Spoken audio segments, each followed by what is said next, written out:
আজকে আমরা আলোচনা করব পরিচ্ছেদ 14 নিয়ে আমরা আলোচনা করব শব্দ দ্বিত্ব যেটা সেটা নিয়ে আমরা আলোচনা করব। শব্দ দ্বিত্ব মানে কি?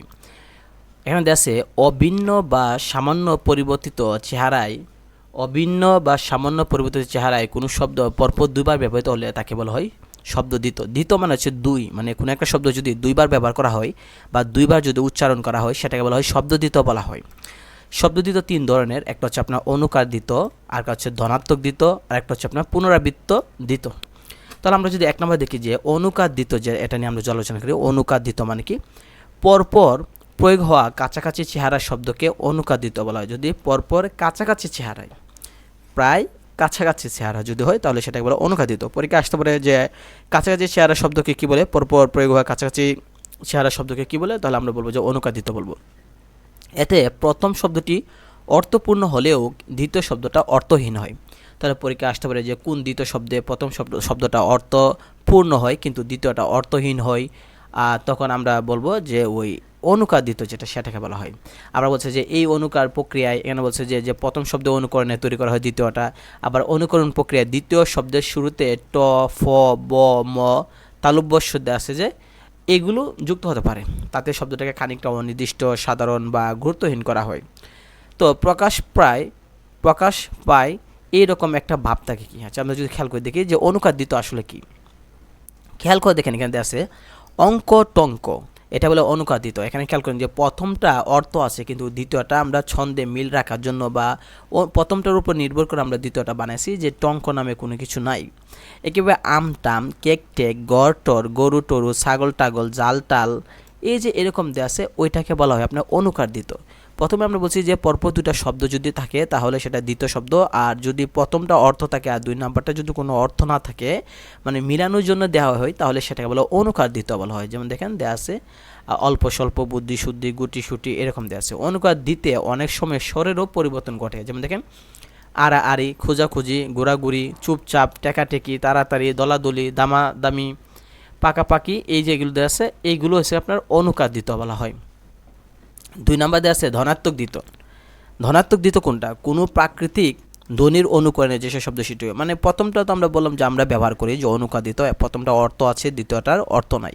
আর অনুকার হচ্ছে যে কোনো এক ধরনের শব্দ যেগুলো কোনো কথা না, মানে প্রাকৃতিক ধ্বনি, অর্থাৎ প্রকৃতিতে বৃষ্টির শব্দ, বাতাসের শব্দ, পানির শব্দ, এগুলোকে বলা হয় আপনার ধনাত্মক দ্বিত্ব বলা হয়। যেমন টন একটি ধনাত্মক শব্দ, টন, যেমন টন টন। কোনো ধাতব পদার্থের সঙ্গে অন্য একটা ধাতব পদার্থ সংঘর্ষ হলে যে ধ্বনি সৃষ্টি হয় সেটা ধনাত্মক দ্বিত্ব।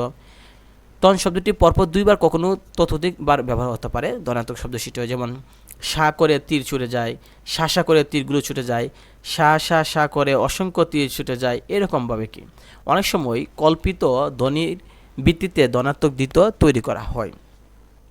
তো আমরা যদি খেয়াল করে দেখি যেমন ফুরা টনটন করে বা গা ছমছম করে, এগুলোকে বলা হয় ধনাত্মক শব্দ। এটা কোনো অর্থ নাই, মানে এটা হচ্ছে প্রাকৃতিক শব্দ, মানে প্রকৃতিতে পাওয়া যায়, মানুষ এই শব্দ তৈরি করে না। আমরা যে অনুকার বলতেছি, অনুকার তো মনে করেন যে একটা যেখানে অর্থ আছে যেমন অঙ্ক, আর টঙ্ক যেটা এটা অর্থ নেই, এটা মিলানোর জন্য করছি। যেমন ছাগল টাগল, ছাগলের অর্থ আছে, টাগলের অর্থ নাই। একটা হচ্ছে আপনার মানে অর্থ আছে আর দ্বিতীয়টা অর্থ নাই। আর ধনাত্মক মানে হচ্ছে প্রাকৃতিক পরিবেশে তৈরি, কোনো মানুষ তৈরি করে না। যেমন দেখেন এখানে কুটকুট দেওয়া আছে, কুটুস কুটুস, খক খক, এগুলো দেওয়া আছে।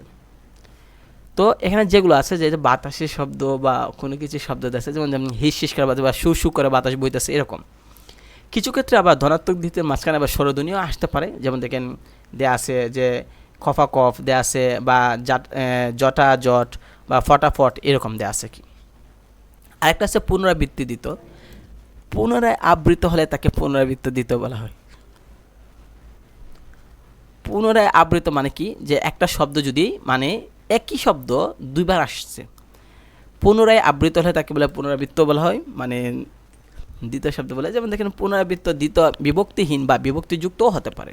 তাহলে আমরা বলতে পারি যে পুনরাবৃত্ত কী হতে পারে, মানে বিভক্তিহীন বা বিভক্তিযুক্ত হতে পারে। যেমন দেখেন জ্বর জ্বর, পরপর, কবি কবি, হাতে হাতে, কথায় কথায়, জুড়ে জুড়ে, এরকম কি। উপরটা আপনি খেয়াল করে দেখেন, আমরা উপরটা বলছি যে অনুকার দ্বিত্ব মানে কি একটা শব্দে অর্থ আছে আর একটা বিকৃতি কইরা যেটার কোনো অর্থ নাই। আর ধনাত্মক দ্বিত্ব বলতেছি যে দুইটাই শব্দই হবে কি, এটা মানুষের শব্দ না, এটা প্রাকৃতিকভাবে বৃষ্টি, পানি, বাতাসের শব্দ, এরকম যা প্রকৃতিতে থাকে। তাহলে প্রথমটা বলতেছে অনুকার মানে কি, যে প্রথম শব্দটা অর্থ আছে আর দ্বিতীয়টা আমরা মিলানোর জন্য আমরা বলতেছি, ঠিক আছে, যেটা মানুষের। মানে প্রথমটা অর্থ আছে আর দ্বিতীয়টা মিলানোর জন্য আমরা বলতেছি। আর ধনাত্মক বলতেছে এটা মানুষ তৈরি করে না, প্রকৃতিতে পাওয়া যায় বিভিন্ন ধাতুর শব্দ বা এরকম কি। আর পুনরাবৃত্তি মানে কি একটা শব্দই দুইবার কোনো রকম চেঞ্জ হবে না, পরিবর্তন হবে না, একই শব্দ। যেমন দেখেন জ্বর জ্বর শব্দ কোনো চেঞ্জ হয় নাই, দুইটা একই শব্দ একই রকম দেখতে, পরপর, কবি কবি, হাতে হাতে এরকম। আবার এখানে আসছে ভালো ভালো বা কত কত বা হঠাৎ হঠাৎ বা গুম গুম এরকম কি দেয়া আছে। তো বিভক্তিযুক্ত পুনরাবৃত্ত আবার হয় যেমন কথায় কথায় বা মজার মজার। এখানে বলেছে বিভক্তিহীন, বিভক্তিহীন আর বিভক্তিযুক্ত মানে কি, এই যে বিভক্তি যদি থাকে, বিভক্তি অধ্যায় গেলে আমরা ভালোভাবে বুঝতে পারবো আসলে এখানে বিভক্তি নিয়ে কোনো কথা বলা হয় নাই। আর এতগুলো অধ্যায় আমরা আলোচনা করছি, একটার মধ্যে আমরা বিভক্তি নিয়ে কোনো অধ্যায় আলোচনা করা হয় নাই। তো বিভক্তি অধ্যায় আরও সামনে আসছে, সেখানে আমরা আলোচনা করব। বিভক্তিহীন পুনরাবৃত্ত, বিভক্তি মানে হচ্ছে যে কোনো একটা শব্দের সাথে যদি অন্তঃস্থ র বা এ বা একার ওইগুলো যদি যুক্ত হয় সেগুলোকে বলা হয় বিভক্তি বলা হয়।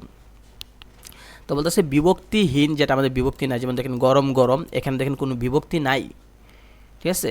আর বিভক্তি যুক্ত আছে, যেমন দেখেন কথায় কথায় এখানে অন্তস্থ অ আছে, অন্তস্থ অ আছে বিভক্তি, অন্তস্থ র আছে বিভক্তি, চোখে চোখে এখানে দেখেন এক আটটা যেটা এটা হচ্ছে বিভক্তি। তাহলে বিভক্তি কোনগুলি সেটা আগে আমাদের জানতে হবে। বিভক্তি হচ্ছে আপনার অন্তস্থ র, অন্তস্থ অয় বা এ, এগুলো হচ্ছে বিভক্তি, ঠিক আছে। যেমন দেখেন পথে পথে এখানে একাল যুক্ত হয়েছে, তাই সেটা হচ্ছে বিভক্তি। তো পরীক্ষা আসতে পারে যে নিচে কোনটি বিভক্তিযুক্ত পুনরাবৃত্ত শব্দ, তাহলে আমরা বলবো যে যেগুলোর মধ্যে দেখবেন অন্তস্থ অ আছে বা অন্তস্থ র আছে অথবা একার আছে সেটাকে আমরা বলবো। আর যেটা এরকম নাই, অন্তস্থ র, অন্তস্থ অ বা একার নাই, সেগুলোকে আমরা বলবো যে এটা বিভক্তি নাই।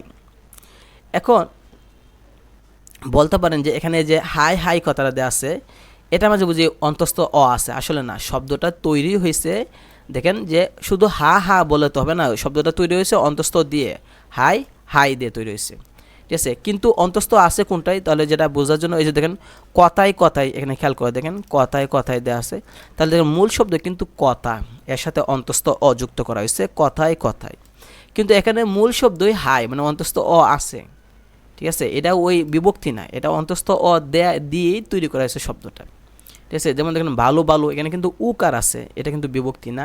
কত কত, এটার মাঝে দেখেন বিভক্তি নাই। বিভক্তি কোনটা আগে তো আমাকে চিনতে হবে, আমরা তো বললাম যে বিভক্তি হচ্ছে অন্তস্থ র, অন্তস্থ অয় এবং একার, সেটা। তাহলে দেখেন বালুর মধ্যে তো এগুলো নাই, কত কত, হঠাৎ, গুম গুম, উরু উরু বা গরম গরম নাই। আর হাই হাই মধ্যে আপনার অন্তস্থ অ দেখতেছেন, মানে এখানে এটা কিন্তু শব্দটাই সৃষ্টি হয়েছে অন্তস্থ অ দিয়ে, এটা বাদ দাঁড়ালে কিন্তু আর হা হা হয়ে যায়, যেটা শব্দটা হয় নাই, ঠিক আছে। তাহলে অন্তস্থ আছে কোনটাই, ওই যে দেখুন কথায় কথায়, মূল শব্দ কথার সাথে অন্তস্থ যুক্ত হয়েছে। মূল শব্দ হচ্ছে মজা, এর সাথে অন্তস্থ হচ্ছে। মূল শব্দ হচ্ছে জাক, জাকের সাথে এক আছে, জাকে জাকে। মূল শব্দ হচ্ছে চোখ, এর সাথে একা লাগানো হয়েছে, চোখে চোখে। মূল শব্দ হচ্ছে মন, মূল শব্দ হচ্ছে সুর। মূল শব্দ কোনটা, পথ, এর সাথে একার যুক্ত করা হয়েছে। আর হাই হাই যেটা, এটা মূল শব্দটার মধ্যেই অন্তস্থ অ আছে, এটা আলাদা যুক্ত হয় নাই, সৃষ্টি হয়েছে শব্দটা হাই নিয়ে, অন্তস্থ অ নিয়ে। তাহলে আমরা বুঝলাম যে অনুকার দিত মানে কি, কোনো একটা শব্দ প্রথমটা হবে আমরা চিনি বা আর বাকিটা হচ্ছে অনুকরণ করে, যেটা কোনো অর্থ নাই। আর ধনাত্মক মানে কি, প্রকৃতিতে পাওয়া যায় এমন শব্দ যেগুলো মানুষ সৃষ্টি করে না, প্রকৃতিতে নর্মালি পাওয়া যায় বা আমরা ভাবি। পুনরাবৃত্তি হচ্ছে একটা শব্দ, একই রকম শব্দ দুইবার বসবে, একই রকম শব্দ দুইবার বসবে, কোনো চেঞ্জ হবে না। এটা আমাদের একটা আছে বিভক্তি দিয়ে, আর একটা আছে বিভক্তি ছাড়া, ঠিক আছে। বিভক্তি কোনগুলো, অন্তস্থ র, অন্তস্থ অ, এ দেওয়া আছে এইটা। তো আমরা পরবর্তীতে আমরা আলোচনা করব পরিচ্ছেদ 15, যেটা নরবাচক এবং নারীবাচক, সেটা নিয়ে আমরা আলোচনা করব।